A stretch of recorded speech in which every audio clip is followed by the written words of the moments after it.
এই ভগ্নপ্রায় বাড়িটার সামনে দাঁড়িয়ে আমার ছোটবেলার কথা খুব মনে পড়ছে। মনে পড়ছে হিরুকুক কাকুর গল্পের কথা, যেখানে হিরুকুক কাকু বন্ধুর বাড়ি বেড়াতে গিয়েছিল, আর ফেরার সময় যথারীতি রাত্রি হয়ে গিয়েছিল। আর সেই রাত্রেবেলা রাস্তায় একটা অন্ধকার বাড়িতে আশ্রয় নিয়েছিল। সেটা ছিল ভূতের বাড়ি। মোমবাতিটা নিভে যাওয়ার পর যে গন্ধটা ঘরময় ছড়িয়ে পড়ে, সেদিনও সেই গন্ধটা ছড়িয়ে পড়েছিল আচমকা এক দমকা হাওয়াতে। যখন নিভে গিয়েছিল মোমবাতিটা,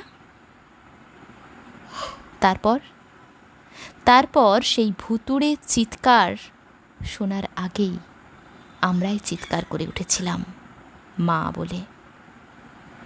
কারণ কোইন্সিডেন্টলি কারেন্ট চলে গিয়েছিল গল্পের মোমবাতি নেভার সঙ্গে সঙ্গে। সাথে ছিল পাশের বাড়ির বাঁশ গাছ নড়ার শব্দ। এখনও সেই রাত্রির কথা মনে পড়লে হাসি পায়। সত্যি এতটাই ভীতু ছিলাম আমরা তখন জয়েন্ট ফ্যামিলিতে।